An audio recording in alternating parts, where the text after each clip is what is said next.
किसकी है भाई? किसकी है? आपकी है? शांति बनाए रखिए। रिंकू भैया जी कहां से? रिंकू भैया जी आपकी बेटी इधर है। अच्छा आप थोड़ा सा शांति से श्रवण करिए। क्या केकई राम सो कह रही है?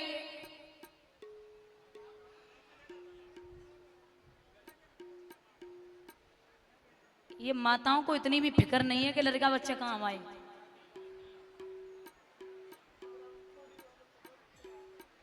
है ज्यादा है गए तो हम ले जाएं फिर। भैया राम जी से मैया केकई कहती है कि आप तापस भेष विशेष उदासी 14 वर्ष राम वनवासी।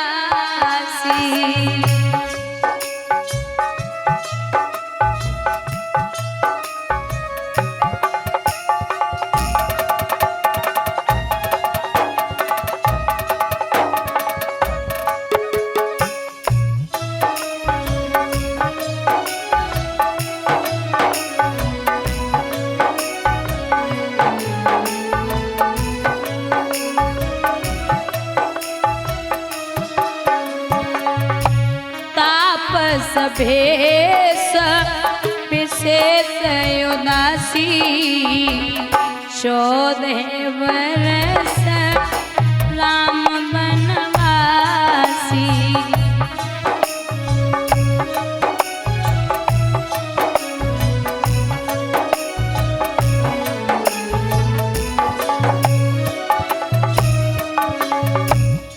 तापस भेष विशेष, बहुत ध्यान से सुनना।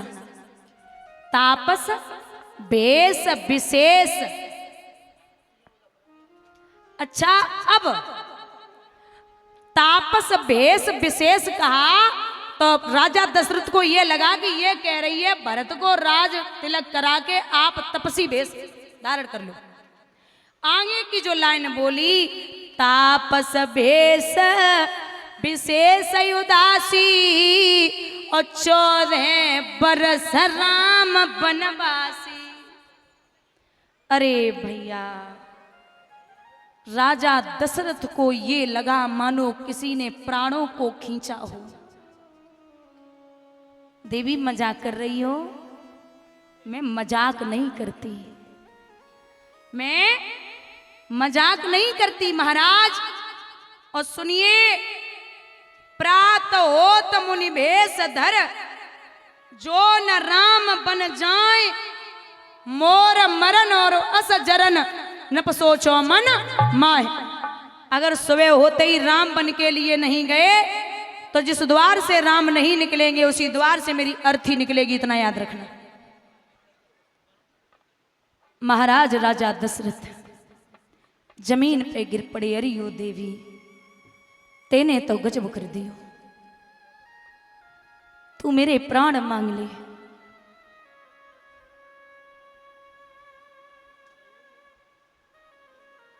शिथिल शरीर पुरवासियों ने देखा कि राजा दशरथ अब तक नहीं निकले तो सुमंत जी को भेजा, जाओ महाराज को देखो क्या दिक्कत है। सुमंत पहुंचे तो हृदय कांप गया। महाराज हृदय जब कांपा केकई से पूछा क्या हुआ देवी? केकई बोली मैं कुछ नहीं जानती, राम को बुलाओ, ये राम राम कह रहे, पूरी रात हो गई। राम को बुलाया गया। राम जी आए तो राम जी ने कहा मां पिताजी को क्या हुआ? मैया पिताजी को क्या हुआ है? बोले कुछ नहीं, भरत के लिए राज तिलक, आपके लिए वनवास मांग लिया बस। राम ने सुना कि हमारे लिए वनवास है। दादा जब आए थे ना तब माता बोला था, माता। और अब राम जी कह रहे कि मैया सुनो जननी सोई सुत बड़ भागी और जो पितु मात बचन अनुरागी। मैया मैं बहुत भाग्यशाली हूं। जो बच्चे होते हैं ना वो चरणों की तो सेवा हर कोई कर लेता है, पैर तो हर कोई छू लेगा, लेकिन असली बच्चा, असली बालक, असली संतान वही है जो बचनों, अपने माँ बाप के बचनों का त्याग न करे, जो माँ बाप कहें वो माने।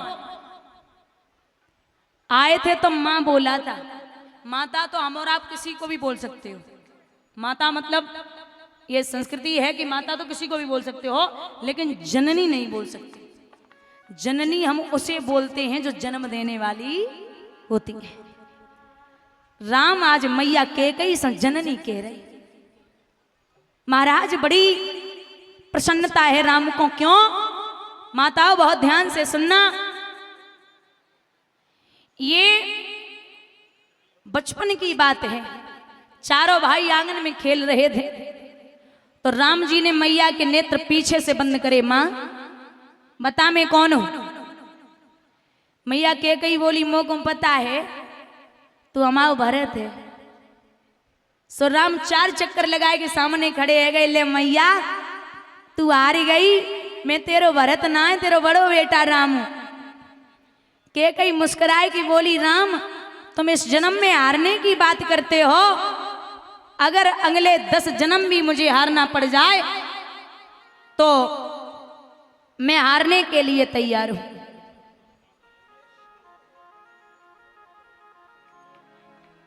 मैया कैकेयी को बहका दिया और मैया कैकेयी चाहती भी थी। को भवन में लेट गई। राजा दशरथ आए, बोले देवी क्या हुआ? महाराज हमने सुना है राम का राज तिलक हो रहा है। कैकेयी नाराज थी। राजा दशरथ को लगा कि अगर ये कहेंगे कि राम का राज तिलक हो रहा है तो फिर प्रसन्न हो जाएगी। राम का राज तिलक हो रहा है देवी? कैकेयी बोली राम का ही हो रहा है ना, भरत का तो नहीं हो रहा। कैसी बात करती हो? जैसा राम है वैसा भरत है। नहीं महाराज हमें कुछ आपसे मांगना है। अरे देवी क्या चाहिए? 2 नहीं 4 मांगो, 4 नहीं 6 मांगो, 10 मांगो, 15 मांगो। बोले 6 और 10 नहीं चाहिए, जो पुराने 2 वरदान हैं वो आप मुझे दे दो। जो मैंने युद्ध भूमि में आपकी सहायता की थी तब आपने कहा था कि जो मांगना है मांग लो। आज वो समय आ गया। बोले देवी मांगिए।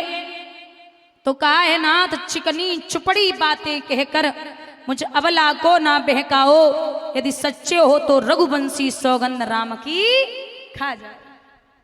राम की सौगंध खा जाइए, जो मैं मांगूंगा आप दोगे, जो भी मांगूंगा जवाब दो। मैं राम की सौगंध खाता हूं, जो आप मांगोगी आपको मिलेगा, मिलेगा और मिलेगा। अच्छा राजा दशरथ ने 1 मिनट के लिए भी दिमाग नहीं लगाया कि कोई छोटी सी बात पे बच्चों की कसम नहीं देता है, और वो भी फिर राम की कसम, कोई बहुत बड़ी बात होगी। लेकिन नहीं सोचा। महाराज राजा दशरथ से मैया कैकेयी बोली है कि नाथ पहला वरदान हमारा ये है। क्या? सुनो प्राण प्रिय भरत जी का, और देव एक बर भरत टीका। पहला वरदान मेरा है कि आप मेरे भरत को ननिहाल से बुला करके उसका राज तिलक कर दो। महाराज आप ये समझिए कि पहला वरदान सुनते ही राजा दशरथ का शरीर कांप रहा है कि अगर पहला वरदान भरत को राज तिलक है तो दूसरा वरदान पता नहीं क्या मांगेगी। ये मैं खुद नहीं सोच सकता। महाराज दूसरा वरदान मांगू क्या? हाँ देवी मांग लो। हिम्मत नहीं है। अब रानी कैकेयी जवाब देती है, सुनिए नाथ दूसरा वरदान जरा दिल पे पत्थर रख के सुनना। क्या?